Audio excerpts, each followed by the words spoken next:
Halo semuanya, rekan-rekan Ranah Suci Abadi, kita berjumpa kembali di channel My Novel. Sebelum alur ceritanya dimulai, jangan lupa subscribe dan nyalakan lonceng notifikasinya, agar tidak ketinggalan dengan update episode terbarunya. Jika suka silahkan like dan share, dan komen. Tanpa lama-lama lagi ayo, kita ke alur cerita. First Immortal of the Sword, Chapter 325. Setelah Yu Tianhong tiba, dia langsung berjalan ke Ocean View Plate dan duduk bersila di atas batu kuno. Batu itu menyerupai harimau yang berjongkok, sedangkan Yu Tianhong menyerupai pedang tajam. Cahaya pagi masuk melalui awan, menyelimuti sosoknya yang duduk di kabut kemerahan. Dia tampak seperti pedang abadi yang tiada taranya, dan semua mata langsung tertuju padanya. Bagaimana dengan Su Yi? Kenapa dia masih belum muncul sampai sekarang? Seseorang tidak bisa tidak bertanya. Banyak orang melihat sekeliling, sepertinya berusaha menemukan Su Yi di tengah keramaian. Namun, dia tidak ditemukan dimanapun. Datang terlambat. Bukankah dia terlalu banyak mengudara? Seorang Grandmaster tidak bisa membantu tetapi bergumam. Atau mungkin dia ketakutan. Mungkin dia tidak berani datang sama sekali. Di atas batu berbentuk harimau yang berjongkok, mata Yu Tianhong berkilat seperti kilat saat dia memelototi Grandmaster yang baru saja berbicara. Ini adalah musuh yang layak berduel denganku, Yu Tianhong. Ini bukan tempatmu untuk meremehkan dia. Enyahlah. Setiap kata seperti pedang yang memancarkan niat membunuh yang mengejutkan. Saat suara Yu Tianhong bergema di udara, seolah-olah Grandmaster telah disambar petir. Dia dikirim terbang kembali, seperti layang-layang dengan talinya dipotong, dan dia mendarat beberapa ratus kaki jauhnya. Seluruh tempat terdiam, para penonton tidak bisa membantu tetapi merasa tercengang. Bahkan Hong Sensang, Lonely River, dan Si Fengliu memiliki ekspresi aneh di wajah mereka.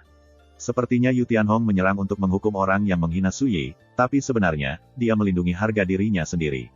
Suasana di seluruh dataran tinggi itu seketika hening dan menindas. Mereka yang hadir semuanya adalah tokoh terkemuka dan termasyur, tetapi sekarang, mereka tidak lagi berani berbicara dengan bebas di antara mereka sendiri. Waktu berlalu, saat kerumunan mulai tidak sabar, mereka mendengar suara bersemangat dari bawah gunung. Dia di sini, Su Yi ada di sini. Ledakan, suasana yang menindas langsung memanas, seperti panci yang mendidih. Semua tatapan berbalik untuk melihat. Mereka disambut oleh pemandangan seorang pemuda tinggi kurus berbaju biru. Dia berjalan ke arah mereka, langkahnya santai dan tidak tergesa-gesa, seolah-olah dia sedang berjalan-jalan. Itu Su Yi, orang yang menebang Li Changning. Sebagian besar tokoh terkemuka yang hadir melihat Su Yi untuk pertama kalinya. Ketika mereka melihat betapa mudanya dia, mereka merasa terkejut. Tatapan Si Fengliu dingin. Beberapa hari yang lalu, setelah bentrokan mereka di Sungai Qinglan, dia terpaksa melarikan diri dengan malu.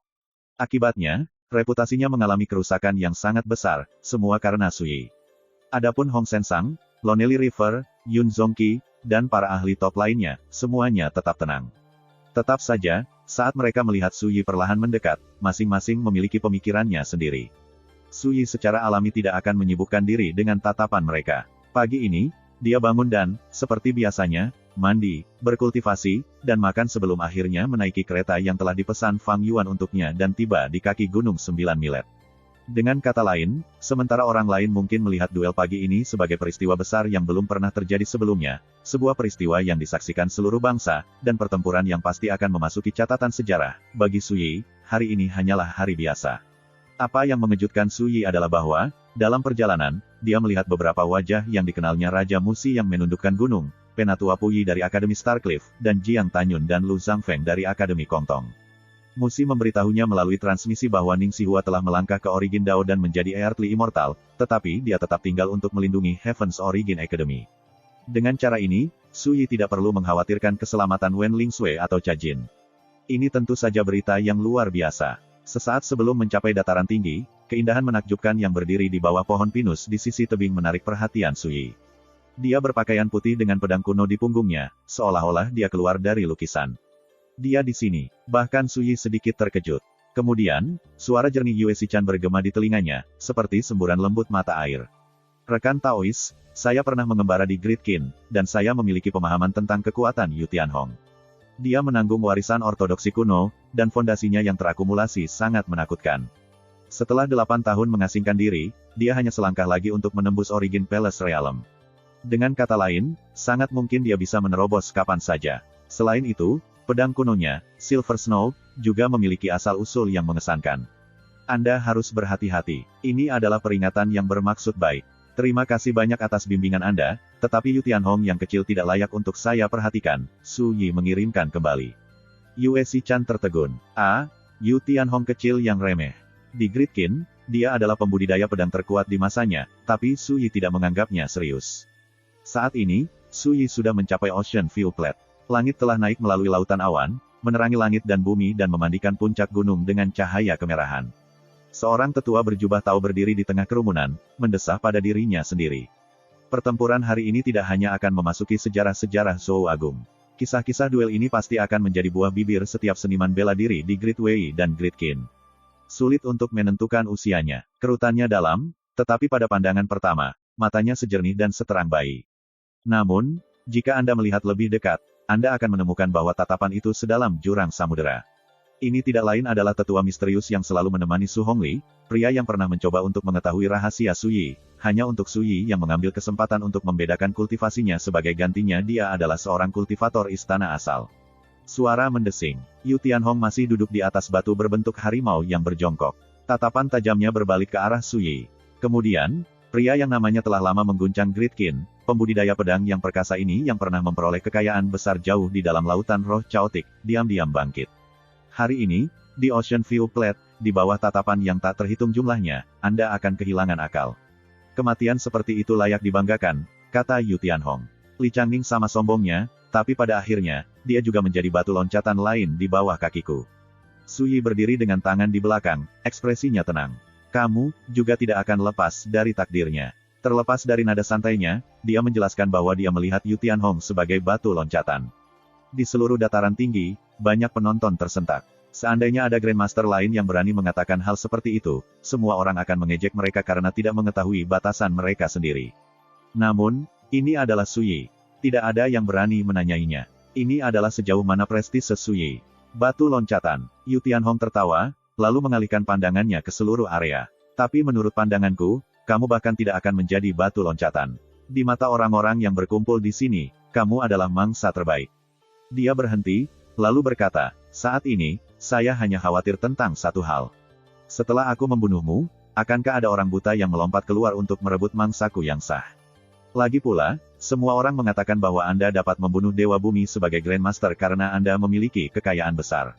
Kata-kata ini membuat seluruh area gempar. Ini tidak berbeda dengan secara terbuka mengumumkan niat berbagai pakar puncak.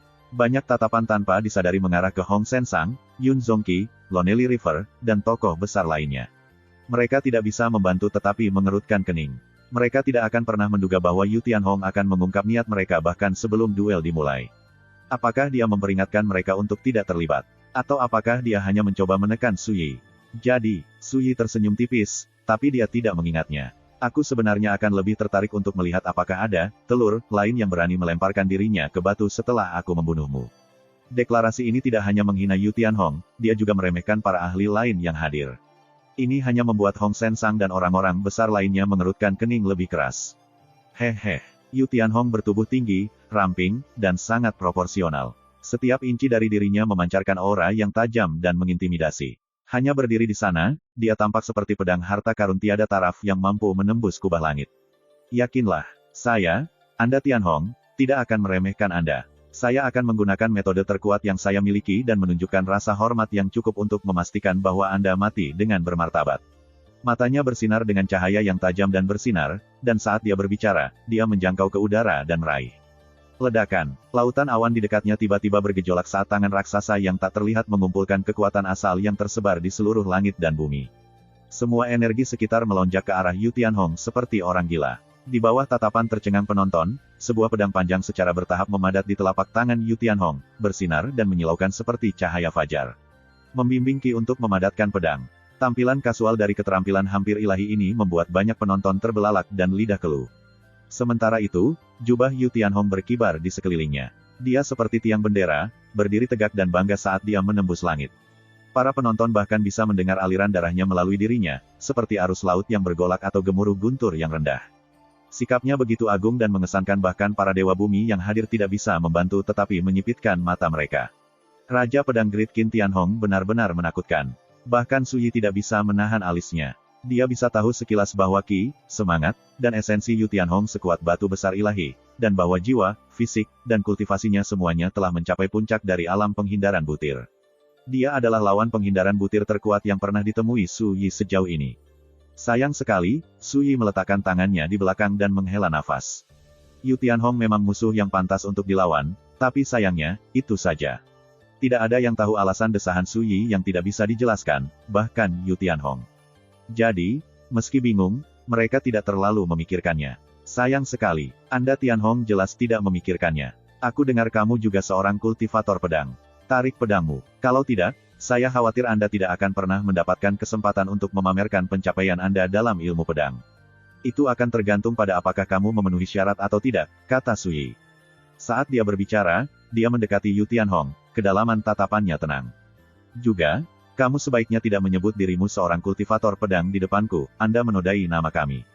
Hah, mata Yu Tianhong berkilat dengan cahaya dingin, tapi dia tidak berusaha lagi untuk berbicara. Dia hanya mencengkeram pedang panjang energi asal yang terkondensasi dan menebas udara. Suara mendesing, deru angin kencang terpancar dari langit. Ki pedang yang menyilaukan ditembakkan dari tangan Yu Tianhong, menyapu udara seperti hamparan sutra. Itu langsung membelah langit setinggi 100 kaki, menjerit di udara saat turun ke atas Sui. Bahkan sebelum tebasan ini mencapai targetnya, niat pedang yang menyertainya tiba, menyelimuti langit dan bumi. Petir bergemuruh, dan kilat menyambar di dalamnya. Ini adalah niat pedang kelas menengah, petir Yin. Niat pedang yang begitu besar menyelimuti Sui dari kejauhan. Jika ada Grandmaster lain yang berdiri di sana, niat pedang akan menghancurkan jiwa mereka bahkan sebelum tebasan yang bersinar tiba. Apakah dia bukan leluhur bela diri Xiantian biasa, dia masih akan berjuang untuk memblokir penindasan niat pedang. Ini adalah bantalan dari Earthly Immortal. Pikiran dan tubuhnya terhubung ke langit dan bumi, dan dia bisa mengendalikan energi asal sekitar untuk melepaskan sihir yang luar biasa. Bang! Di atas Ocean View Plate, niat pedang melintas seperti kilat. Tanpa kecuali, para penonton yang jauh tercengang. Bahkan para ahli Earthly Immortal yang perkasa itu tidak bisa tidak mengungkapkan ekspresi serius. Hanya mereka yang tahu betapa mengerikannya seorang pembudidaya Grain Avoidance yang memiliki niat pedang. Serangan yang Yu Tianhong gunakan sekarang sudah cukup untuk mengejutkan seluruh dunia manusia.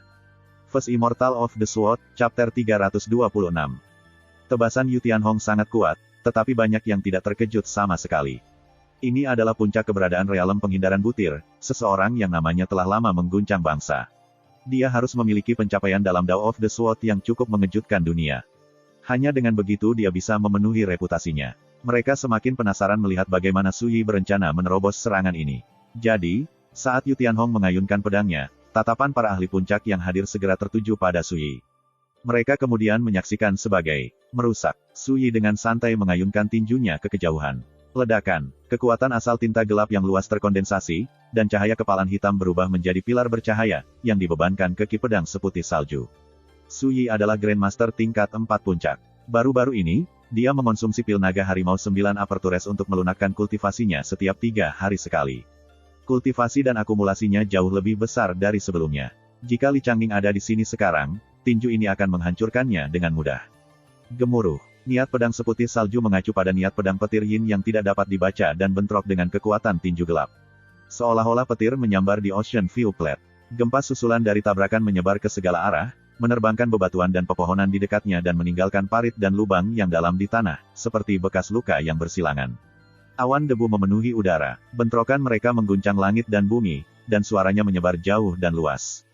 Sangat kuat, Grandmaster dan leluhur bela diri Xiantian yang hadir, tanpa kecuali, tertegun. Mereka buru-buru mundur, tidak masalah mereka mendengar cerita tentang pencapaian Sui. Ketika mereka melihat kekuatannya dengan kedua mata mereka sendiri, mereka tetap merasa terguncang. Mereka bahkan tidak bisa membayangkannya. Bagaimana mungkin seorang Grandmaster memiliki kekuatan seperti itu? Dia menerobosnya, begitu saja. Tatapan Hong Sensang, Yun Zongqi, Lonely River, dan Earthly Immortal lainnya sangat serius. Namun, hasil ini sesuai harapan mereka. Akan lebih aneh jika Sui tidak memblokir tebasan itu. Di tengah awan debu, alis Yu Tianhong sedikit berkerut. Dia adalah seorang kultivator Grain Avoidance, tetapi ketika dia melihat Sui menerobos tebasannya dengan begitu mudah, tanpa disadari pupilnya menyempit.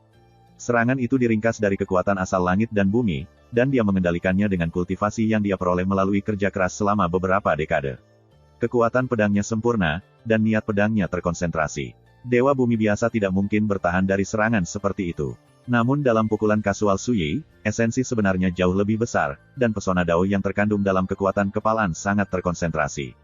Itu tidak terbayangkan. Pergi. Mata Yu Tianhong berkilat dengan cahaya dingin saat dia menyerang sekali lagi. Suara mendesing. Pedang Qi meledak hingga 300 kaki, lalu melengkung di udara seperti pelangi, mengaduk angin dan kilat. Guntur menggelegar di seluruh puncak Gunung 9 Milet. Pedang ini menampilkan pencapaian Yu Tianhong yang sebenarnya di Dao of the Sword pada tampilan penuh. Lebih jauh lagi, niat pedang listrik yang menyerang teror ke dalam hati para penonton turun, menyelimuti langit dan bumi, seperti kilat dunia bawah yang turun dari langit. Ledakan, energi destruktif menyebar ke segala arah. Su Yi tidak berusaha menghindar. Dia hanya melangkah maju dan, ketika tebasan mendekat, menekan jarinya ke pedang dan menebas udara. Ini juga adalah Qi pedang. Namun, Su Yi gelap seperti malam, dan meskipun panjangnya hanya 3 kaki, itu sangat padat. Aliran deras yang halus namun besar melonjak di dalamnya. Kekuatan tebasan ini seperti gelombang pasang atau gunung yang runtuh. Kegentingan, suara garing mengikuti, dan di bawah tatapan tidak percaya kerumunan, garis niat pedang hitam setinggi 3 kaki membelah Qi pedang besar setinggi 300 kaki milik Yu Tianhong tepat di tengah. Seolah-olah belati kecil yang halus telah membelah gunung yang luas, perbedaan ukuran saja merupakan kejutan besar bagi indera. Adapun niat pedang petir yin yang menyertai tebasan Yu Tianhong, itu mungkin juga tidak ada, itu sama sekali tidak menimbulkan ancaman bagi Su Yi. Lagi pula, Su Yi juga memiliki niat pedang. Selain itu padat seperti batu besar. Bagaimana niat pedang Earthly Immortal mungkin memengaruhinya? Saat menahan niat pedang, lebih besar tidak selalu lebih baik, cibir Su Yi. Di masa lalunya, orang-orang di alam liar menghormatinya sebagai Sword Master of Abstruse Force.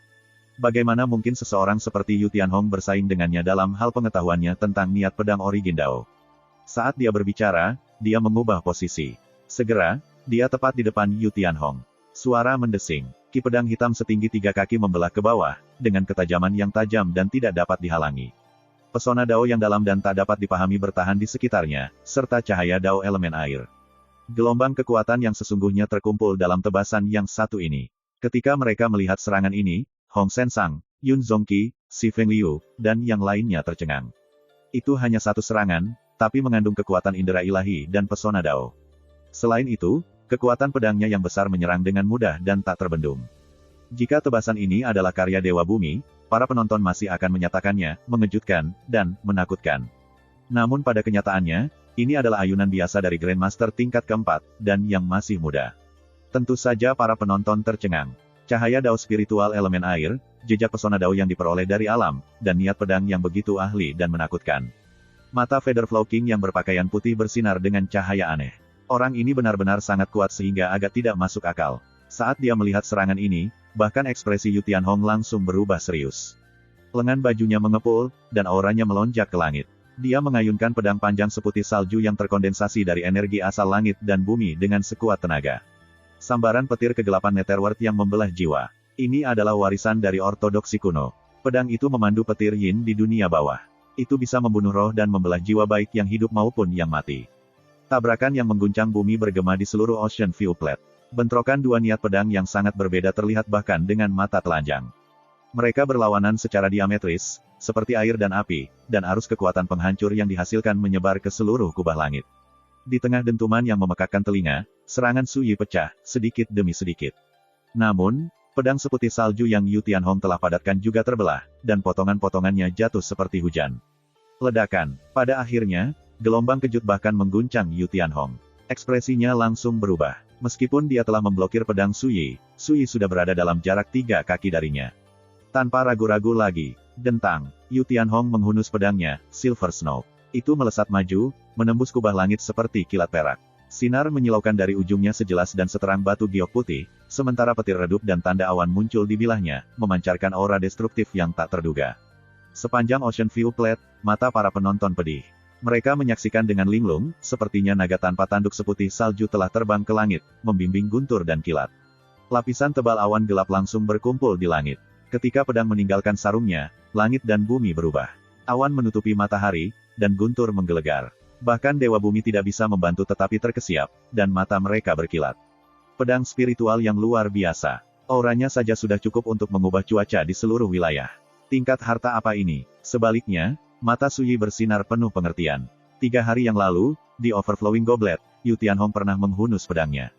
Su Yi segera menyadari bahwa aura pedang itu tidak sederhana. 3 hari kemudian, saat dia tiba di Ocean View Plate, Raja Featherflow memperingatkannya. Dia mengatakan bahwa pedang Yu Tianhong berasal dari reruntuhan ortodoksi kuno jauh di dalam lautan roh chaotic, dan kekuatannya sangat menakutkan. Sekarang, dia akhirnya bisa melihat kekuatannya untuk dirinya sendiri. Pedang itu benar-benar tidak sederhana. Dari bahannya hingga metode penempaannya dan dekrit petir yang terpampang di bilahnya, semuanya adalah yang terbaik. Ini menjadikannya senjata spiritual origin Dao tingkat puncak. Ini jelas bukan pekerjaan kultivator biasa. Hanya master ahli yang mahir dengan jimat dan dekrit yang bisa menempa pedang seperti itu. Mengapa pedang Dewa Abstrus Suyi begitu kuat? Karena itu terbuat dari kayu Dewa Abstrus, dan karena itu diukir dengan dekrit pemakan roh. Kombinasi tersebut menjelaskan mengapa kekuatannya melebihi batas imajinasi. Pedang Yu Tianhong juga diukir dengan edik, tapi miliknya terkait dengan petir. Dengan pedang di tangan, seluruh kehadiran Yu Tianhong berubah, dan tidak ada lagi sedikit pun kepanikan dalam ekspresinya. Dia sekarang tampak serius seperti besi. Suara mendesing. Dia mengayunkan pedangnya ke arah Suyi. Bilah seputih salju melintas di langit, membawa gelombang besar listrik yang bergerak. Yu Tianhong seperti dewa pedang, menari liar di tengah badai. Bahkan sekarang, Suyi menghadapi serangannya dengan tangan kosong.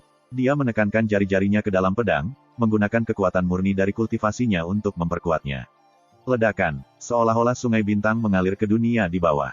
Serangan Suyi jelas lebih kuat dari sebelumnya. Udara di sekitarnya runtuh. Kekuatan tak terbendung dari serangan ini sedemikian rupa sehingga, jika Dewa Bumi biasa menghadapinya, mereka pasti akan mati di tempat mereka berdiri.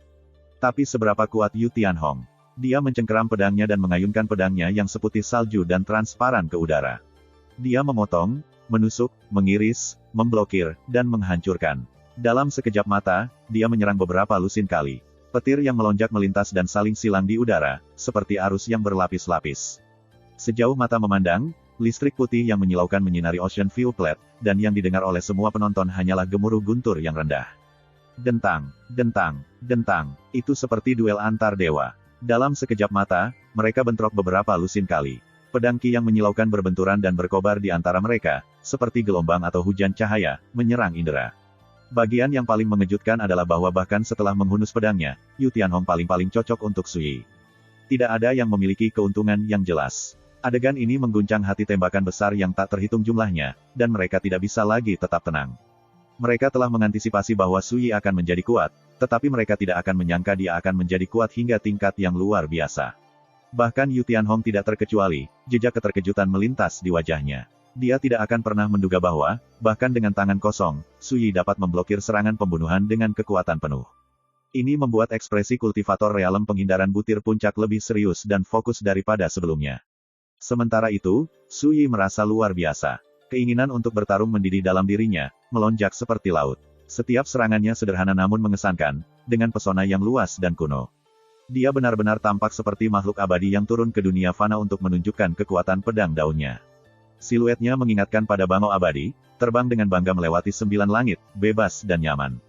Memotong, teriak Yu Tianhong. Ketika Silver Snow menyerang, itu tampak lambat, tetapi sebenarnya, itu menebas 36 kali berturut-turut dengan cepat. Dalam kombinasi, serangan itu membentuk tirai pedang yang membentang lebih dari 300 kaki. Di dalam tirai, guntur menggelegar, dan busur petir beterbangan, memanifestasikan fenomena aneh yin dan yang. Bagus sekali, Suyi berteriak panjang, suaranya menggelegar menembus langit mendung. Rambut panjang dan jubah birunya berkibar saat esensi sejatinya mendidih, dan cahaya di matanya semakin kuat. Dia mengayunkan telapak tangannya, dan sebuah pedang melesat maju. Serangan pertama Sutra Pedang Bersukacita, menarik galaksi. Pedang Ki menembak langsung ke Sungai Bintang, lalu menyebar keluar, menyelimuti langit dan bumi. Ledakan, tebasan itu jatuh, membelah tirai pedang petir Yu Tianhong setinggi 300 kaki. Tirai itu langsung bergetar. Pada akhirnya, itu berhasil menahan serangan Suyi, tetapi dampaknya membuat darah dan Ki Yu Tianhong bergolak. Dalam hati, dia tidak bisa membantu tetapi berteriak marah dan khawatir. Anda hanya Grandmaster kecil yang remeh. Bagaimana Anda bisa memiliki pencapaian yang tidak masuk akal dalam Dao of the Sword? First Immortal of the Sword, Chapter 327. Ketika dia melihat bahwa tebasan ini tidak dapat menembus tirai pedang Yu Tianhong, dia tidak ragu untuk mencoba lagi. Serangan kedua, membelah gunung dan laut. Serangkaian pedang Ki yang gigih ditembakkan ke udara. Suyi tidak berhenti sedikit pun. Dia menyerang secara berurutan dengan cepat. Serangan ketiga, memetik matahari dan bulan. Serangan keempat, demarkasi kemurnian. Serangan kelima, mengembara ke 10 arah. Satu serangan demi satu, semua mengandung kedalaman sutra pedang bersukacita, muncul satu demi satu. Suyi bebas dan tidak terkendali, seperti tarian abadi dengan pedangnya. Bayangan pedang tumpang tindih, memenuhi udara di atas Ocean View Plate. Ledakan, ledakan, ledakan. Dengan setiap tebasan yang turun, tirai pedang setinggi 100 kaki milik Yu Tianhong mengalami kerusakan parah. Hanya dalam beberapa kedipan mata, itu pecah. Ekspresi Yu Tianhong berubah secara dramatis, dan dia berulang kali mundur. Tapi seberapa mengerikan ki pedang Su Yi. Itu menyelimutinya di semua sisi, dengan cepat memotong semua kemungkinan rute pelarian. Pada saat itulah, Raja Pedang Great Qin Tianhong berteriak, dan cahaya dingin yang mengejutkan keluar dari matanya. Dia tiba-tiba mengangkat Silver Snow, manusia dan pedang secara praktis membentuk satu garis yang tidak terputus. Pada akhirnya, dia tampak menyatu dengan keseluruhan Gunung 9 Milet. Auranya terhubung dengan langit dan bumi, dan dia menarik pikiran, ki, dan esensinya ke tingkat ekstrim yang belum pernah terjadi sebelumnya. Serangan pembunuhan petir Netherworld. Dengan teriakan yang mengguncang langit, Yu Tianhong mengayunkan pedangnya ke langit, melepaskan ki pedang putih besar setinggi beberapa ratus kaki. Dalam serangan ini, dia mengesampingkan semua perhatian terhadap tubuhnya sendiri. Dia tidak takut mati. Itu hanya satu serangan, tapi memusatkan semua kekuatan Yu Tianhong ke pedangnya. Dia seperti prajurit yang tak kenal takut, dia akan berhasil membunuh musuhnya bahkan jika itu membunuhnya, atau dia akan mati saat mencoba. Gemuruh. Dari Ocean View Plate, sepertinya langit dan bumi runtuh dengan sendirinya. Ledakan, arus destruktif dari pedang Ki menyapu, tersebar ke segala arah. Bentuk gunung tidak dapat menerima tekanan, dan tiba-tiba runtuh dan terbelah. Bongkahan besar jatuh dari lereng gunung, bebatuan mengalir deras seperti hujan. Para penonton yang jauh merasakan mata mereka perih saat gunung berguncang di bawah kaki mereka. Mereka tidak bisa membantu tetapi merasa heran. Dewa bumi yang berdiri paling dekat dengan medan perang harus mengedarkan kultivasi mereka untuk membubarkan gelombang kejut yang dihasilkan. Ketika Yu Tianhong melihat bahwa serangannya menembus ki pedang berlapis Su Yi, dia baru saja akan menghela nafas lega ketika suara mendesing. Su Yi menyerang lagi tanpa ragu. Serangan ke-6 Sutra Pedang Bersukacita, memutuskan melankolis. Ini buruk. Hati Anda Tianhong bergetar. Dia merasakan betapa berbahayanya serangan ini, tapi sudah terlambat untuk mengelak. Selain itu, sifat dasar dari serangan pembunuhan petir Netherworld tidak akan memungkinkannya untuk mempertimbangkan untuk melarikan diri. Jika dia melakukannya, kekuatan yang dia padatkan, lebih dari yang pernah dia panggil sebelumnya, pasti akan hancur berantakan. Merusak. Mata Yu Tianhong melotot, dan dia langsung menghadapi serangan itu. Ledakan. Ledakan yang belum pernah terjadi sebelumnya terjadi di atas Ocean View Plate. Seperti dua gunung berapi yang saling menabrak. Tebasan Su Yi adalah serangan pembunuhan inti dari Sutra Pedang Bersukacita. Itu membelah penyumbatan emosional, dan menerobos semua yang ada di jalurnya. Bahkan Yu Tianhong tidak bisa menghentikannya. Ketika dua pedang Tao yang berbeda ini bentrok, pedang Su Yi menembus serangan pembunuhan petir Netherworld tanpa kehilangan kekuatan. Itu berlanjut langsung menuju penghalang energi yang melindungi Yu Tianhong, memotongnya dan menebas dadanya. Dentang, suara logam melawan logam terdengar, dan cermin pelindung jantung pecah. Itu memblokir serangan fatal itu, tetapi hanya sedikit. Namun, dampaknya tetap menghantam Yu Tianhong, yang batuk darah saat dadanya ambruk. Kekuatan itu membuatnya terbang beberapa puluh kaki ke belakang, dan wajahnya memudar. Sedangkan gempa susulan tersebar di Ocean View Plate. Gemuruh. Gunung 9 Milet bergetar, sepertinya itu tidak bisa menangani dampaknya. Yang mengejutkan, gaya itu berlanjut ke bawah, memotongnya langsung menjadi dua. Kedua bagian itu jatuh ke tanah dengan keras. Dataran tinggi telah menjadi tujuan favorit para penyair dan cendekiawan sejak zaman kuno, tetapi sekarang, dataran itu tidak ada lagi. Penonton yang tak terhitung jumlahnya terbelalak dan kaget. Apakah kekuatan itu bahkan manusia? Banyak yang begitu heran hingga kulit kepala mereka mati rasa. Serangan itu terasa seolah-olah menyerang pikiran mereka, terutama ketika mereka melihatnya membelah Yu Tianhong. Mereka semua tahu bahwa, jika bukan karena cermin pelindung hati, Yu Tianhong pasti sudah mati. Ini tidak diragukan lagi terlalu menakutkan. Penghindaran gandum puncak, kultivator asal Dao memegang pedang spiritual kuno dan niat pedang menyerang dengan semua yang dia miliki, namun dia tidak bisa mengalahkan seorang Grandmaster muda. Jika mereka tidak melihatnya dengan mata kepala sendiri, siapa yang berani mempercayainya? Suara mendesing. Suara mendesing. Dataran pemandangan laut runtuh seketika, Su Yi dan Yu Tianhong menghunus pedang mereka, berdiri di langit, dan saling menatap. Namun, satu terluka, sementara yang lain tidak hilang sehelai rambut pun di kepalanya. Sudah jelas siapa yang keluar duluan. Bagus. Sangat bagus. Untuk berpikir Anda akan mendorong saya sejauh ini. Su Yi, kamu punya banyak alasan untuk bangga. Namun Yu Tianhong menarik napas dalam-dalam, dan matanya berkobar karena amarah. Rambutnya berkibar di sekelilingnya, dan auranya yang luas berkumpul di sekelilingnya, sepertinya dia bersiap untuk keluar semua. Hari ini akan menjadi hari kematianmu. Suaranya masih bergema di udara, Yu Tianhong mengangkat Silver Snow ke udara. Pada saat yang sama, dia melantunkan mantra yang tidak jelas, kata-kata klasik namun agung. Ledakan, sebuah segel sepertinya pecah di dalam Silver Snow. Itu tiba-tiba meledak dengan cahaya tak terbatas, dan naga tanpa tanduk seputih salju melilit bilahnya. Naga itu mengangkat kepalanya dan meraung, mengaduk-aduk langit. Bahkan setelah diperiksa lebih dekat, naga tanpa tanduk seputih salju itu tampak hidup. Itu memiliki sikap ilahi, dan segera setelah itu muncul, keagungannya yang menakutkan menyebar di sekitarnya, menghancurkan setiap awan dalam jarak 10.000 kaki. Ini para Grandmaster yang hadir bergetar karena takjub, seperti semut yang menatap naga langit. Sebuah gumpalan esensi jiwa naga bertanduk roh sejati. Hong Sensang, Yun Zongqi, Si Fengliu, dan pakar top lainnya menjadi kaku, dan mata mereka berkilat dengan ketidakpastian. Ini tidak diragukan lagi adalah kartu truf Yu Tianhong, serta jurus pembunuh terhebatnya. Sangat mungkin bahwa ini adalah keberuntungan besar yang dia temui jauh di dalam lautan roh caotik juga. Seperti yang diharapkan, ada esensi jiwa di dalam dekrit petir. Mata Suyi bersinar dengan cahaya aneh. Metode pemurnian pedang ini berbeda dari yang dia gunakan untuk membuat pedang dewa abstrus, tetapi memiliki hasil akhir yang serupa. Anda Tianhong tidak mungkin mencapai ini. Aku mengasingkan diri selama 8 tahun, semuanya demi memurnikan pedang ini dan memelihara gumpalan jiwa ini. Meskipun aku belum mencapai kesuksesan penuh, itu sudah cukup untuk membunuh orang sepertimu. Bahkan sebelum deklarasi dingin ini selesai bergema di langit, Yu Tianhong meraung. Bound Dragon Formation, padatkan. Dia mengayunkan pedang kunonya, Silver Snow, dengan kejam di udara. Ledakan, 9 garis ki pedang putih yang luas ditembakkan dengan eksplosif, masing-masing sepanjang 100 kaki. Mereka berkumpul di udara, membentuk formasi pedang bersalju. Sementara itu, naga tanpa tanduk yang menakutkan menjadi mata formasi. Formasi bergemuruh dan meledak, berkedip dengan cahaya ilahi yang tak terbatas dan menerangi sisa gunung 9 milet. Langit dan bumi tampak redup jika dibandingkan. Cepat dan mundur, Grandmaster dan Xiantian marsial leluhur tidak bisa lagi menyibukkan diri dengan menonton pertempuran. Mereka segera melarikan diri ke gunung 9 milet. Energi destruktif itu terlalu menakutkan, jiwa mereka praktis meninggalkan tubuh mereka dalam kepanikan belaka. Mereka semua merasakan ancaman yang berpotensi fatal. Bahkan Dewa Bumi turun ke langit dan menciptakan jarak. Ketika mereka menatap formasi naga terikat, mereka merasakan hawa dingin di hati mereka. Dia menggunakan esensi jiwa dari naga tanpa tanduk sebagai mata formasi. Kemewahan belaka sudah cukup untuk mengejutkan bahkan dewa dan hantu. Pergi, Yu Tianhong melambaikan lengan bajunya. Ledakan, formasi pedang mengeluarkan serangkaian ledakan yang memekakkan telinga saat mulai beredar, menebarkan lapisan tebal pedang ilusi. Mereka menyerbu ke arah Suyi di samping naga tanpa tanduk. Di hadapan serangan pembunuhan yang mengerikan ini, Suyi hanya tertawa dan bergumam pada dirinya sendiri, serangan ini layak untuk menarik pedangku, meski nyaris. Pedang Dewa Abstrus muncul diam-diam di tangan Suyi. Auranya langsung berubah. Dia sekarang bebas dan tidak terkekang seperti makhluk abadi, dan cahaya pedangnya menyilaukan dunia. Ledakan, dia melangkah ke udara, mengayunkan pedang.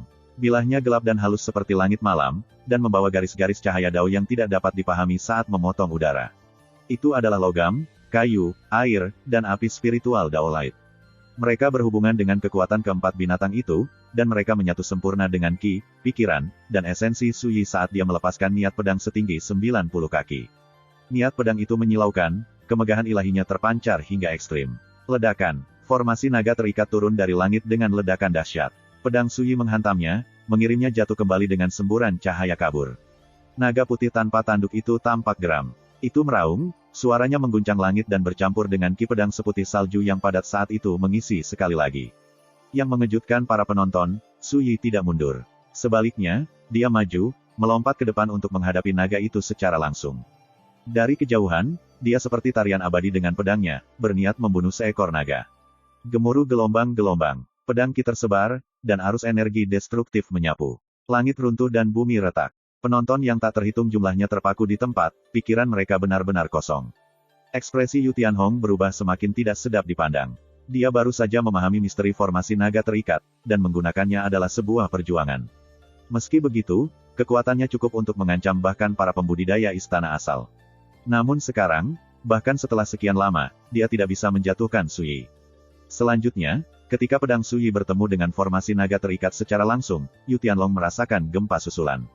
Alasannya sederhana, esensi jiwa naga tanpa tanduk adalah mata formasi, jadi jika Yu Tianhong ingin melepaskan kekuatan formasi, dia harus membimbing dan mengendalikan esensi jiwa drakonik. Namun, saat dia kehilangan kendali, seluruh formasi akan langsung berantakan. Inilah mengapa itu disebut, formasi naga terikat. Mati. Yu Tianhong habis-habisan, dan rambut serta janggutnya dipenuhi amarah. Dia melompat ke formasi naga terikat, menggunakan setiap tetes kekuatan terakhir yang dimilikinya untuk mengendalikan esensi jiwa naga tanpa tanduk. Kekuatan formasi langsung melonjak. Seandainya kamu berhasil menjinakkan esensi jiwa naga tak bertanduk itu mungkin sudah cukup membuatku sedikit takut, tapi kamu hanya bertahan saja. Su Yi menggelengkan kepalanya. Dia tidak lagi ragu-ragu, dan dia tidak bisa diganggu untuk berurusan dengan lawannya lebih jauh. Dia tiba-tiba menarik napas dalam-dalam dan menebas. Mati. Dekrit pemakan roh langsung muncul di pedang Dewa Abstrus, seperti lubang hitam di langit berbintang. Segera setelah itu, seekor burung besar, ilusi namun sangat menakutkan mengepakkan sayapnya dan terbang. Ledakan. Burung ganas itu berkobar dengan api iblis dari dunia bawah. Cakarnya tiba-tiba mencengkeram naga tak bertanduk itu, lalu menariknya. Menyembur. Naga tanpa tanduk seputih salju itu dibelah dua dengan kejam, lalu dimakan. Burung ganas ini tidak lain adalah esensi jiwa Netherflame Demon Sparrow yang telah disegel Su Yi di dalam pedang Dewa Abstrus, salah satu dari 9 burung sial di dunia bawah. Ketika mereka menyaksikan pemandangan yang mengerikan ini, rambut para penonton berdiri tegak, dan wajah mereka dipenuhi keheranan. Praktis secara bersamaan, Su Yi mengayunkan pedang Dewa Abstrus, seperti angin yang menembus awan. Dia menghancurkan formasi naga terikat dalam satu serangan, meninggalkan bekas luka pedang 1000 kaki yang lurus sempurna di langit. Yu Tianhong melayang di atas celah yang baru terbentuk, tetapi seolah-olah dia telah kehilangan jiwanya. Wajahnya pucat, matanya lebar, dan dia membuka mulutnya seolah ingin berbicara, hanya untuk tubuhnya terbelah di tengah dan jatuh ke bumi. Dalam satu tebasan, seekor burung pipit iblis menelan seekor naga, dan sebuah pedang menghancurkan formasi naga terikat dan menebas Yu Tianhong. Sama seperti itu, Raja Pedang Tianhong dari Great Qin, seorang ahli penghindaran butir puncak, jatuh dalam pertempuran. First Immortal of the Sword, Chapter 328. Yue Xichan menyaksikan pertempuran dari kejauhan, tampak agak bingung. Wajahnya menunjukkan bahwa dia berusia akhir remaja, dan pakaiannya putih bersih. Dia membawa pedang kuno dan labu berkulit kuning. Kombinasi itu membuatnya tampak sehalus asap, transenden, dan terpisah. Namun sekarang, cukup lama berlalu sebelum wanita yang dihormati Zhou Agung sebagai tipe jenius yang hanya muncul sekali dalam 1 milenium, menenangkan dirinya. Seberapa kuat keberadaan Yu Tianhong? Namun Su Yi telah menebasnya dalam satu serangan. Dia tidak pernah bisa mengantisipasi hal ini. Ujilah kemuliaan Buddha yang tak terukur. Kepala Tetua Balai Arhat Kuil Sanglin, Lonely River, mengatupkan kedua tangannya dan melantunkan sutra. Dia tampak berkonflik. Sama seperti dia, Yu Tianhong berasal dari Great Qin. Dia tahu lebih baik dari siapapun betapa tinggi posisi Yu Tianhong di hati para pembudidaya pedang bangsa.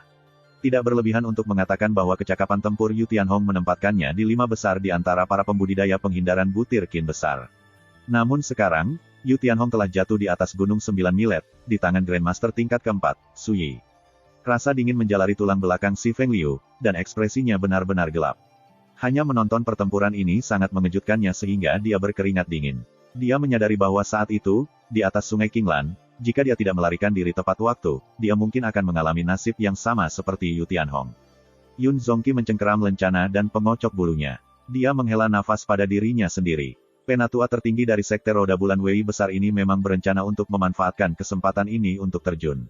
Namun, rasionalitasnya mengatakan kepadanya bahwa ini bukan waktu yang tepat. Su Yi terlalu kuat. Dari awal hingga akhir, dia tidak menderita luka sedikitpun. Metode yang dia gunakan untuk membunuh Yu Tianhong begitu mengesankan sehingga bahkan membuat Yun Zongqi yang perkasa bergidik. Hong Sensang terdiam, dan alisnya berkerut erat, seolah-olah dia telah menghadapi masalah yang pelik dan sulit. Jauh di kejauhan, seorang Taois tua bercampur dengan kerumunan mengendurkan tangan yang terkepal di lengan bajunya. Dia menggelengkan kepalanya, lalu diam-diam berbalik dan pergi. Sekarang, langit dan bumi diam. Bahkan burung pun menghentikan nyanyiannya. Para penonton semua terikat lidah dan kaget. Mereka tenggelam dalam keadaan linglung. Saat mereka menatap pemuda berjubah biru yang berdiri di langit, hati mereka melonjak dengan keterkejutan, kekaguman, dan ketakutan tanpa kata. Bagaimana mungkin Grandmaster Fana memiliki kekuatan yang cukup untuk membunuh Dewa Bumi? Seorang ahli generasi yang lebih tua bergetar dari ujung kepala sampai ujung kaki, suaranya mengandung 3 bagian keterkejutan dan 3 bagian ketakutan, serta keheranan yang mendalam. Sebelum pertempuran dimulai, tidak peduli seberapa tinggi mereka memikirkan Su Yi, mereka tidak akan pernah menduga bahwa Yu Tianhong tidak bisa mencakarnya bahkan setelah melepaskan kartu trufnya. Serangan terakhir Yu Tianhong terbang di udara dengan kekuatan yang cukup untuk mengancam bahkan para pembudidaya istana asal. Namun pada akhirnya, Yu Tianhong masih kalah. Apakah Su Yi seorang kultivator asal Dao juga? Mereka bisa menerimanya, meskipun dengan susah payah. Tapi dia hanya seorang Grandmaster, namun dia telah membunuh seorang ahli puncak dari alam penghindaran butir. Kekuatan yang menantang surga ini terlalu menakutkan. Kakasu menang. Raja penakluk gunung, Musi, akhirnya tersenyum. Orang-orang di sampingnya Puyi, Jiang Tanyun, Lu Zhangfeng, antara lain menghela napas lega juga. Pertempuran itu begitu mengejutkan dan intens sehingga, sampai saat-saat terakhirnya, pikiran dan hati mereka benar-benar tegang. Baru sekarang mereka membiarkan diri mereka rileks, mereka menyadari bahwa pakaian mereka sudah basah kuyup oleh keringat dingin. Setelah pertempuran ini, siapa di Zou Agung yang bisa menjadi lawan Sui? Beberapa petarung besar yang berpandangan jauh ke depan sudah mulai mempertimbangkan akibat dari duel pagi itu. Sui baru saja membunuh Raja Pedang Tianhong, dan dia melakukannya di depan banyak orang.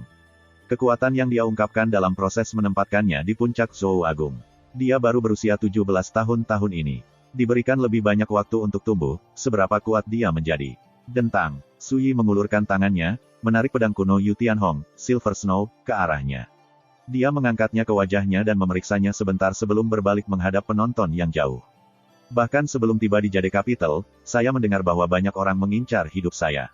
Mengapa tidak mengambil kesempatan ini untuk maju dan mengakhiri ini di sini? Nada suaranya santai, dan suaranya yang jernih dan tenang bergema di seluruh telinga semua orang yang hadir. Keributan yang dihasilkan menembus kesunyian yang mematikan. Hampir tanpa kecuali, para tokoh terkemuka yang hadir itu menghirup udara dingin. Bukankah membunuh Yu Tianhong cukup baginya? Sungai kesepian, Yun Zongqi, Si Fengliu, dan Dewa Bumi lainnya tetap diam. Sui baru saja membunuh Yu Tianhong. Siapa yang cukup bodoh untuk melompat keluar dan menyerangnya sekarang? Tirai telah jatuh pada duel ini, tapi Sui bahkan tidak terluka.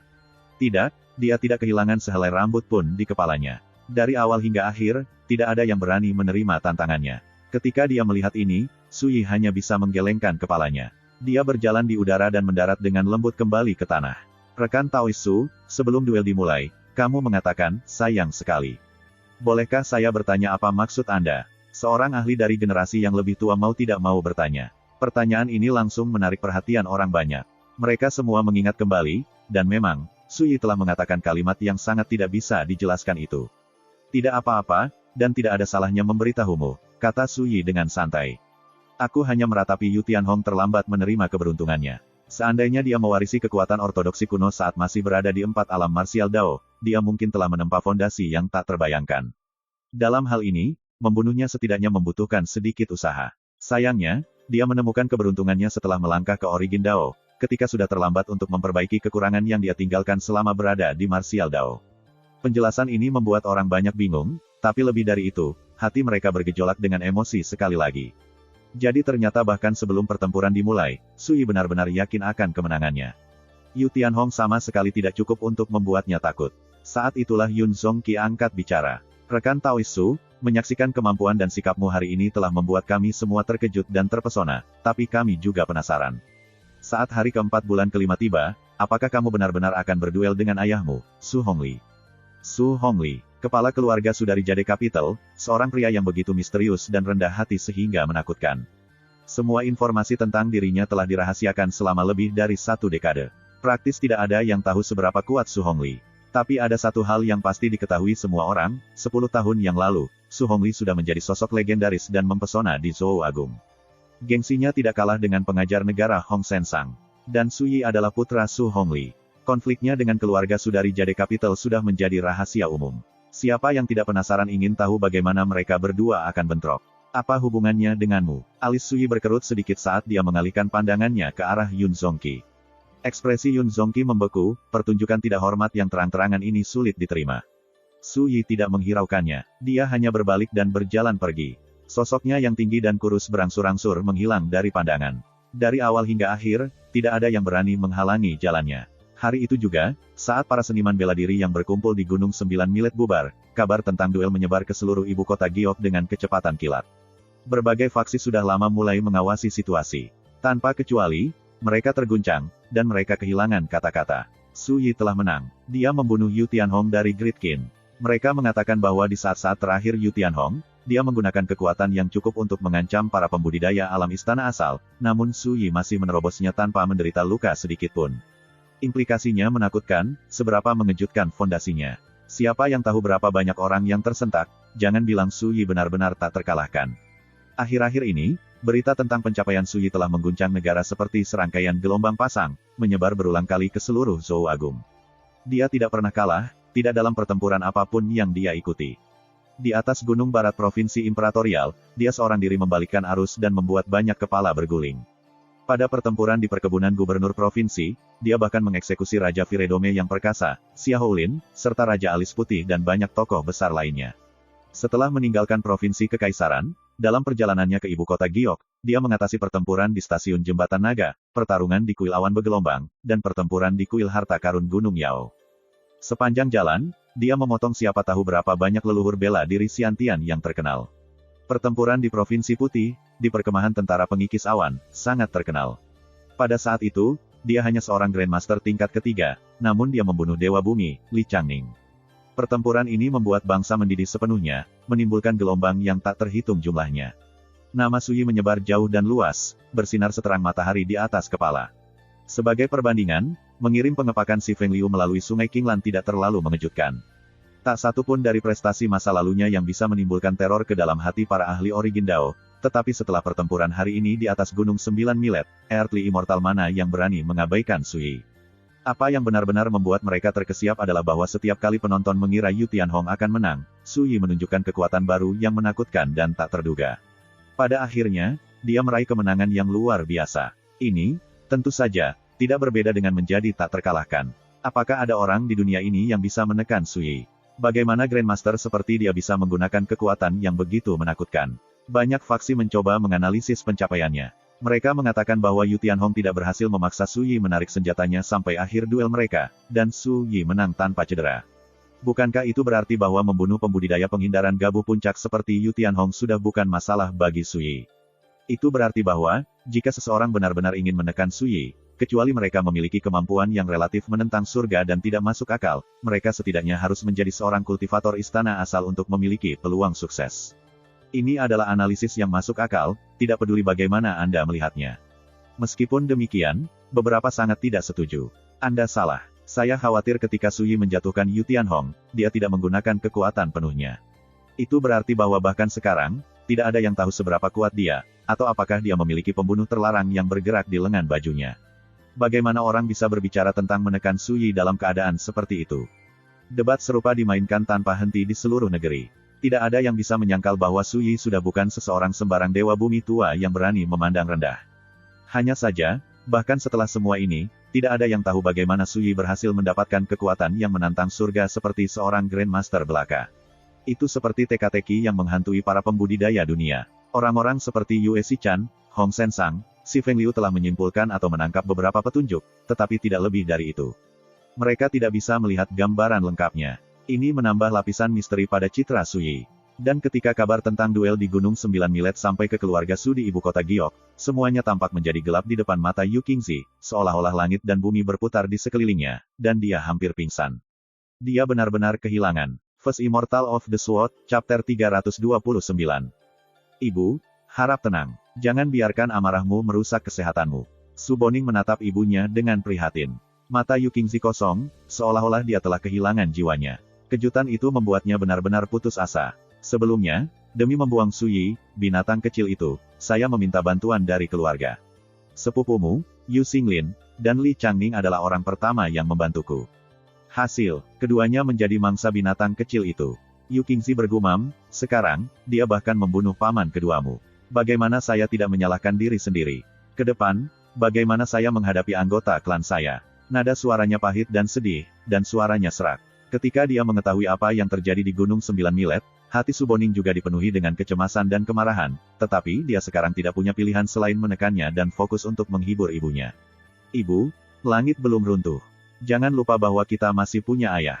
Tidak mungkin dia membiarkan bajingan Suyi itu pergi. Su Boning menggertakkan giginya. Ayahmu tatapan kosong Yu Qingzi sedikit bergeser. Dia langsung diberi energi, seperti wanita tenggelam yang menggenggam sedotan. Itu benar, ayahmu masih di sini. Dengan metodenya, apalagi membunuh Suyi, jika dia mau, dia dapat dengan mudah mendominasi seluruh Zhou Agung. Ayolah, ayo kita temui dia. Dengan itu, Yu Qingzi bangkit dan berjalan keluar. Mendominasi seluruh Great Zhou. Apakah ayah benar-benar luar biasa? Su Boning dalam hati agak bingung. Dia adalah putra Su Hongli, Tetapi bahkan setelah bertahun-tahun, dia tidak tahu tingkat apa yang telah dicapai oleh kekuatan Su Hongli. Yang dia tahu adalah bahwa 10 tahun yang lalu, nama ayahnya pernah mengguncang seluruh negeri. Mereka mengatakan dia adalah yang paling misterius dari 10 leluhur bela diri Xiantian Agung, dan seperti Hong Sensang, dia dihormati sebagai salah satu dari benteng kembar Zhou Agung. Adapun sisanya, Su Boning tidak tahu, tapi dari kata-kata ibunya, Su Boning dengan tajam memahami sesuatu. Tampaknya ayahnya yang telah lama menyendiri kemungkinan besar bahkan lebih kuat dari pamannya, Yu Tianhong. Halaman payung hijau, Su Hongli menggosok titik di antara matanya saat dia melihat ke arah Yu Qingzi yang marah dan berduka. Dia tidak bisa menahan tawa. Kamu pikir kamu pintar, bukan? Itu hanya beberapa kata, tapi itu seperti pisau, menusuk Yu Qingzi tepat di jantung. Dia gemetar dari ujung kepala sampai ujung kaki, wajahnya pucat. Hongli, aku bertindak demi kepentingan terbaik keluarga Su. Bagaimana kamu bisa menghukumku seperti ini? Saat dia berbicara, dia menangis, yang membuatnya tampak semakin sedih dan kehilangan. Kamu melakukan ini untuk keluarga Su. Su Hongli berkata dengan dingin. Tidak, kamu melakukan ini karena kamu cemburu. Anda cemburu karena anak saya yang tidak layak, Su Yi, lebih kuat dari Boning. Anda khawatir bahwa saya akan berubah pikiran dan menerima orang yang tidak berbakti, atau lebih buruk lagi, menjadikannya pewaris saya. Apakah saya benar? Seluruh tubuh Yu Qingzi menjadi kaku, dan ekspresinya berubah tidak menentu. Lanjutkan, Su Hongli tidak tertarik dengan percakapan lebih lanjut, jadi dia melambai padanya. Hati Yu Qingzi melonjak dengan kepahitan yang intens. Dia menantang mengangkat kepalanya dan bertemu tatapan suaminya. Hongli, yang ingin ku ketahui hanyalah ini, bagaimana rencanamu untuk membuang Su Yi? Yang saya inginkan adalah jawaban yang jelas. Alis Su Hongli sedikit berkerut, tetapi pada akhirnya, dia menekan ketidaksenangannya dan hanya mengucapkan satu kata, kematian. Nada suaranya begitu datar sehingga tidak ada jejak emosi yang terlihat. Namun, meski hanya satu kata, Yu Qingzi tersenyum. Dia merasa seolah-olah sebuah batu besar telah diangkat dari hatinya, dan dia benar-benar santai. Dia menyeka air mata dari wajahnya, lalu berbalik dan pergi. Su Hongli memperhatikannya pergi. Dia tidak bisa membantu tetapi menggelengkan kepalanya. Jangan bilang sikapku belum cukup jelas. Sepertinya minatnya memudar. Tetua Taois berkata dengan ringan, kekhawatiran mengarah pada kekacauan emosional. Nyonya keempat rumah telah kehilangan keponakan dan kakak laki-lakinya karena Su Yi, dapat dimengerti bahwa dia melupakan dirinya sendiri. Su Hongli melambai dengan acuh, dia tidak tertarik untuk berlama-lama membahas masalah itu. Saudara Taois, ceritakan analisismu tentang pertempuran itu. Penatua terdiam sejenak, lalu berkata, anak laki-laki itu memang menakutkan. Menakutkan. Ketika dia mendengar kata itu datang dari sesepuh, alis Su Hongli sedikit berkerut. Bisakah Anda menjelaskan lebih detail? Penatua memikirkan kembali pertempuran di Gunung 9 Milet, dan merenungkan dengan keras, saya membayangkan bahwa apapun yang kita lihat, Su Yi tidak keberatan kita melihatnya. Apa yang benar-benar memenuhi hatiku dengan ketakutan adalah kekuatan apapun yang masih dia sembunyikan. Dia berhenti sejenak untuk mengumpulkan pikirannya, lalu melanjutkan, dia berada di alam Grandmaster, namun dia sudah memiliki indera ilahi, penguasaan pesona Dao, dan dia mengendalikan cahaya Dao spiritual. Selanjutnya, pencapaiannya dalam Dao pedang jauh melampaui Dewa Bumi. Saya mengenali kekuatan ini dalam dirinya, satu persatu. Saya percaya bahwa pembimbing negara bagian, Si Feng Liu, Lonely River, dan yang lainnya juga menangkap mereka. Namun, saya berani mengatakan dengan pasti bahwa tidak ada dari mereka yang bisa membedakan seberapa banyak kekuatan yang tersisa dari cadangan Su Yi. Tapi kemudian, jika hanya itu saja, itu tidak masalah. Siapa yang tidak menyimpan beberapa kartu sebagai cadangan? Su Hongli mengangguk, ekspresinya tenang. Tolong lanjutkan. Mata tetua itu berkilat. Tapi Su Yi berbeda. Dia menerobos terlalu cepat. Ketika dia meninggalkan ibu kota provinsi kekaisaran, dia hanya seorang Grandmaster tingkat kedua. Kurang dari 20 hari telah berlalu, tapi dia sudah menjadi kultivator Realm Inner Furnace tingkat puncak keempat.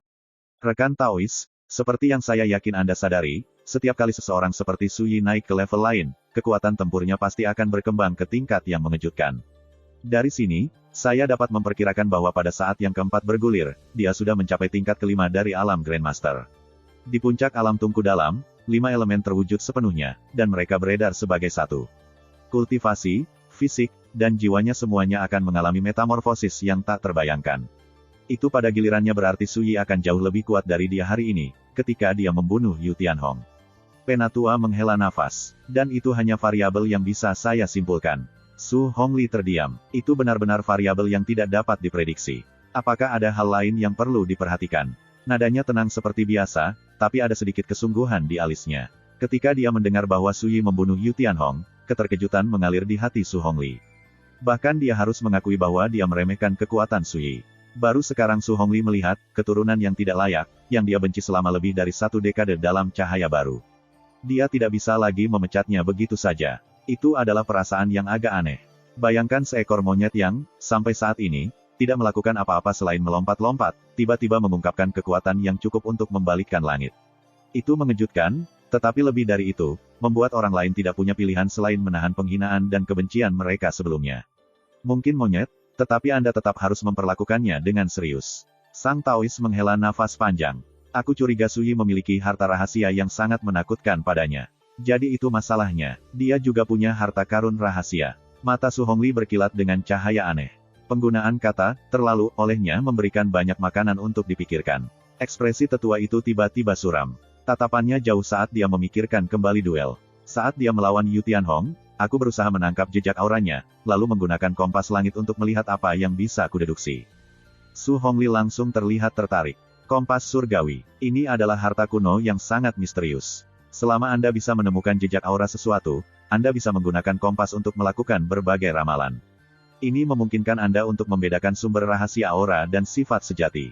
Itu sangat mistis. Meskipun tidak ada yang mengetahuinya, selama bertahun-tahun, sesepuh telah menggunakan kekuatan kompas surgawi untuk membuat banyak pengurangan atas nama Su Hongli, mengungkap rahasia yang sangat tersembunyi yang tak terhitung jumlahnya. Dari sini, mereka belajar banyak tentang 8 gunung agung Yao di Zhou Agung, serta era Radiant yang akan datang. Mereka juga menyelesaikan banyak keraguan terkait kultivasi. Tidaklah berlebihan untuk mengatakan bahwa kompas surgawi adalah harta yang tak tertandingi. Saudara Taois, mengapa kamu tidak mengatakan apa-apa? Alis Su Hongli terangkat. Dia tahu bahwa ada sesuatu yang aneh tentang ekspresi tetua itu. Rekan Taois, silakan lihat sendiri. Lelaki tua itu meringis dan mengeluarkan benda perunggu bulat halus yang tampak seperti kompas. Itu adalah harta karun yang berbintik-bintik dengan perubahan hidup.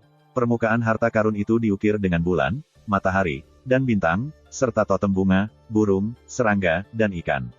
Peletnya bertatahkan mesin terbang yang detail, sementara mutiara roh berwarna merah darah berada di tengahnya, seperti pupil mata.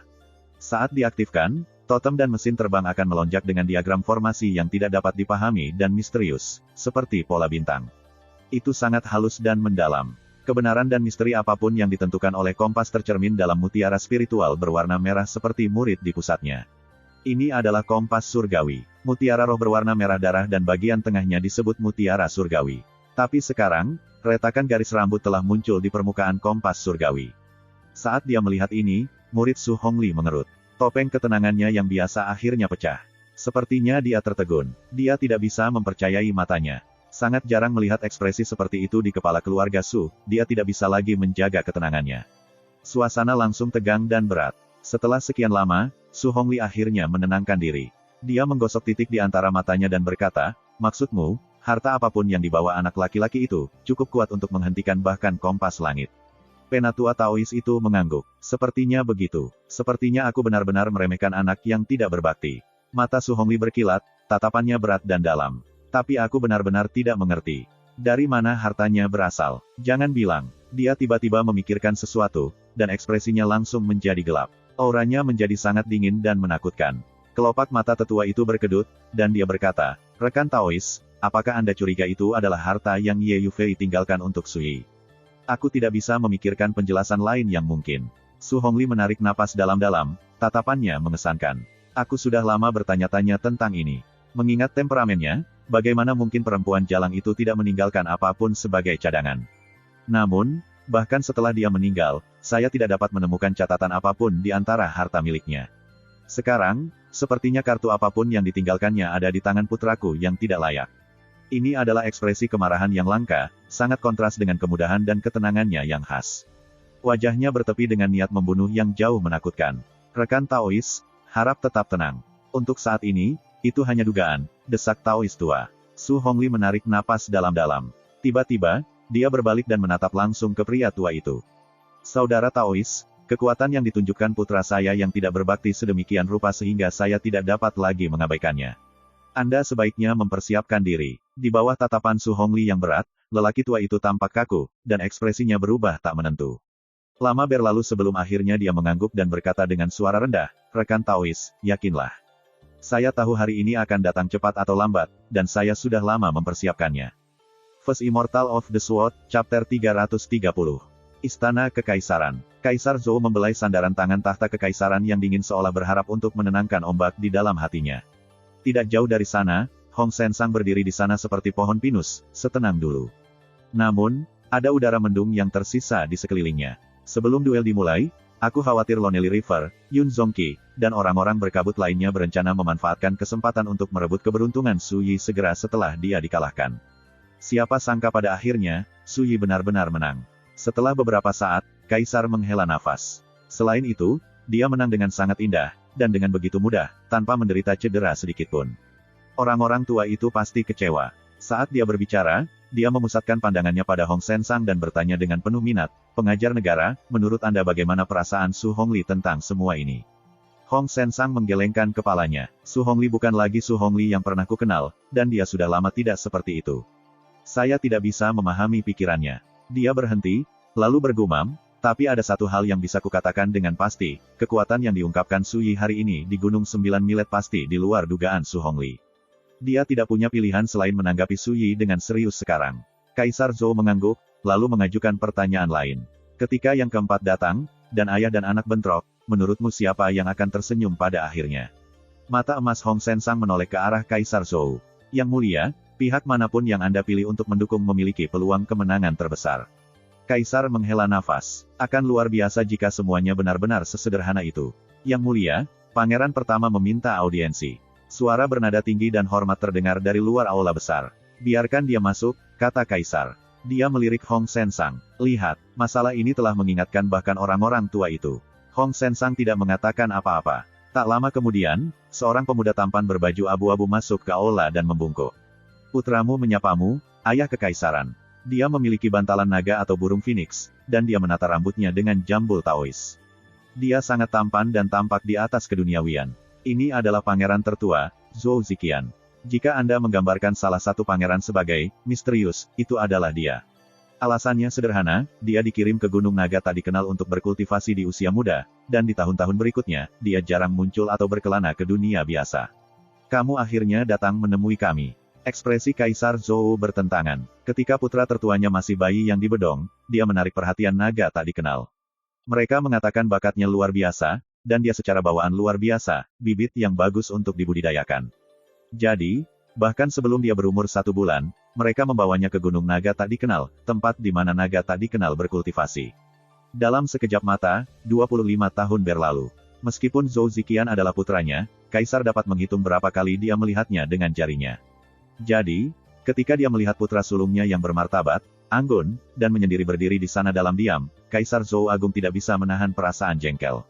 Ini adalah keterasingan. Mereka mungkin ayah dan anak, tetapi ketika mereka bertemu, mereka jauh seperti seorang tuan dan menterinya.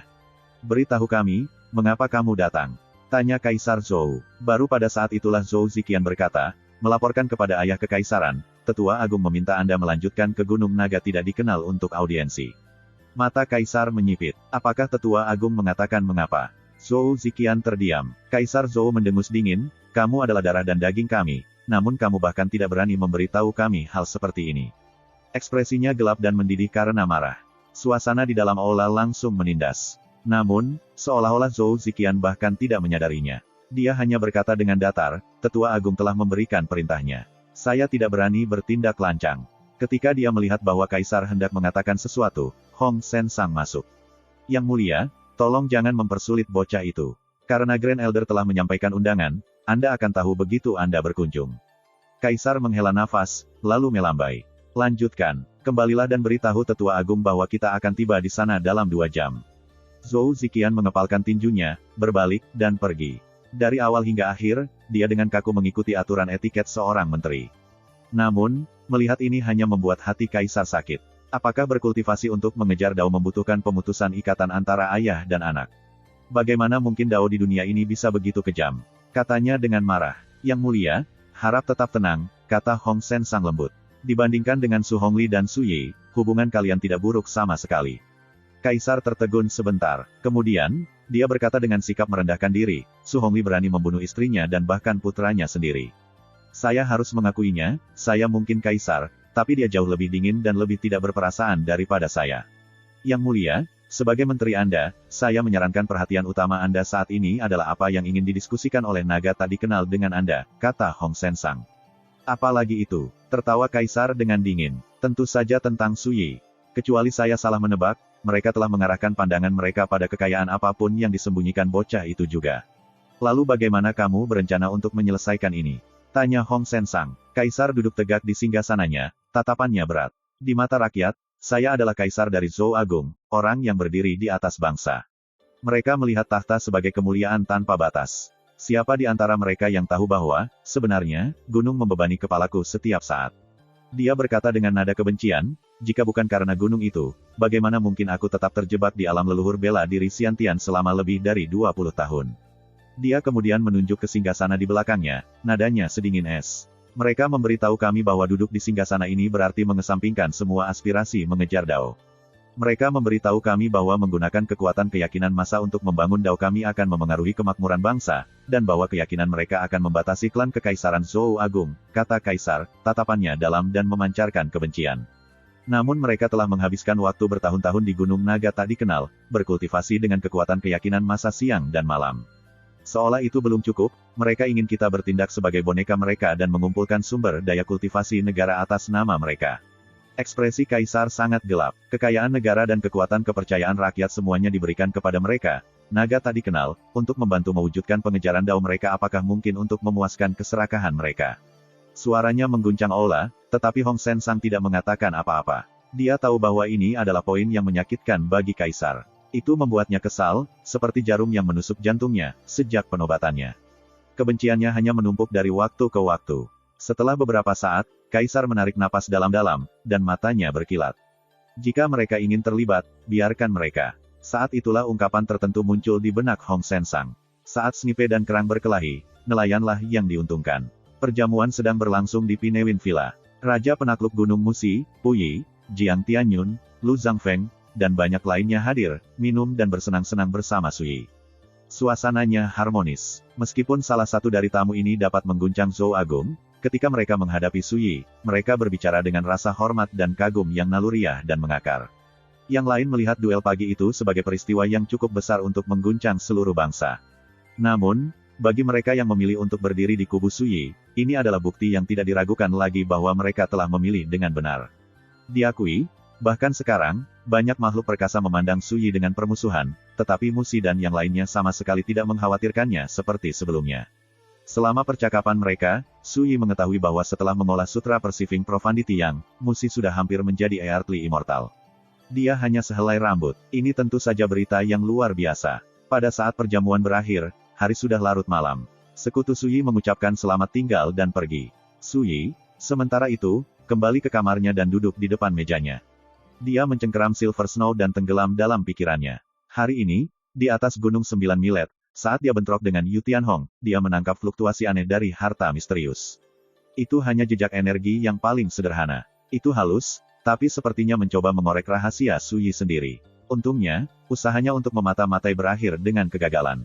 Pedang 9 neraka yang melindungi jiwanya dengan cepat menghancurkan harta yang menyinggung itu menjadi kehampaan. Meskipun ini hanya selingan kecil, itu membuat Su Yi waspada. Dia menyadari bahwa hari ini, di Gunung 9 Milet, seseorang telah mencoba untuk melihat rahasianya. Apakah itu dia? Su Yi mengingat kembali beberapa hari yang lalu, ketika dia kembali dari Green Prior Mountains dan menatap sebentar dengan Su Hongli. Pada saat itu, ada orang lain yang bersembunyi di kegelapan. Siapapun mereka, mereka telah menggunakan beberapa teknik rahasia untuk menyelidikinya. Sepertinya hal serupa telah terjadi lagi hari ini. Namun, kali ini, kekuatan yang mencoba menyelidikinya berasal dari harta karun rahasia yang sangat misterius. Itu bahkan menggerakkan pedang 9 neraka untuk segera bertindak. Jika itu benar-benar seseorang yang bekerja untuk Su Hongli, saya membayangkan Su Hongli sudah mulai curiga bahwa saya menyembunyikan kartu truf. Merenungkan Su Yi, semua orang tampak yakin bahwa Su Yi menyembunyikan keberuntungan. Mereka mengira bahwa tidak ada cara lain seorang Grandmaster dapat memiliki kekuatan yang cukup untuk membunuh Dewa Bumi. Persepsi ini, tentu saja, menggelikan. Apakah dia memiliki keberuntungan besar yang mereka cari? Iya, dia melakukannya. Dia telah mencapai ketinggiannya saat ini melalui pengalaman kultivasi selama 108.000 tahun di kehidupan sebelumnya, serta teknik dan sutra tak tertandingi yang tak terhitung jumlahnya yang tersimpan dalam ingatannya. Pilih salah satu dari mereka secara acak dan ungkapkan ke publik, dan orang-orang akan tergila-gila karenanya. Pertumpahan darah pasti akan menyapu seluruh benua Azure. Sayangnya, kebijaksanaan, pengetahuan, dan pengalaman kehidupan masa lalunya berbeda dengan jenis keberuntungan lainnya. Tidak ada cara untuk menangkap mereka. Jika dia harus menyebut sesuatu sebagai kartu trufnya, kemungkinan besar itu adalah pedang 9 neraka. Asal-usul pedang itu sangat misterius. Bahkan di puncak kehidupan masa lalunya, dia tidak bisa membedakan atau menyimpulkan rahasianya. Pada saat itu, murid tertuanya, Pimo, berpikir bahwa Su Xuanjun mengandalkan pedang ini untuk membuktikan daunnya, langkah demi langkah, yang berpuncak pada pemerintahannya atas alam liar. Murid bungsunya, King Tang, berpikir bahwa pedang itu menyembunyikan sejumlah besar keberuntungan, dan karenanya itu adalah harta paling berharga dari Su Xuanjun. Karena keberuntungan, inilah ketika dia bereinkarnasi, dia membuka peti matinya untuk mencurinya. Semua itu untuk pedang 9 neraka. Sayangnya, meskipun mereka tidak mengetahuinya, bahkan master yang mereka hormati pun tidak dapat membuka rahasia pedang. Saat ini, hanya ada satu hal yang Su Yi berani katakan dengan pasti, pedang 9 neraka dan rantai ilahi 9 lapis memiliki asal-usul yang mengesankan. Ketika dia pertama kali mulai mengolah sutra perwujudan diri universal, dia menangkap jejak dari masing-masing aura rantai ilahi. Masing-masing sangat berbeda, dan pedang 9 neraka ada untuk menekan rantai ilahi 9 lapis. Selain itu, setiap kali Su Yi mengalami metamorfosis sejati dalam kultivasinya, pedang 9 neraka akan beresonansi dan melonjak dengan fluktuasi energi yang aneh. Fluktuasi aneh ini bisa melebur ke dalam kultivasinya, mengubah fondasinya hingga tingkat tertinggi saat dia menerobos. Misalnya, di Provinsi Imperatorial, saat membuka meridian tersembunyi di House of Waves Web Rocks, itu adalah aura pedang 9 neraka yang memprovokasi fenomena langit yang tak tertandingi itu. Seperti cahaya sungai bintang yang mengalir ke dunia manusia. Akibatnya, Su Yi melunakkan meridian tersembunyi yang melampaui imajinasi dan jauh melampaui perkiraan awalnya. Dari sini, Su Yi mencapai kesimpulan. Pedang 9 neraka dapat membantunya menyempurnakan fondasi terbesar di Grand Dao setiap kali dia mencapai terobosan dalam kultivasinya. Terima kasih, sampai jumpa di episode berikutnya.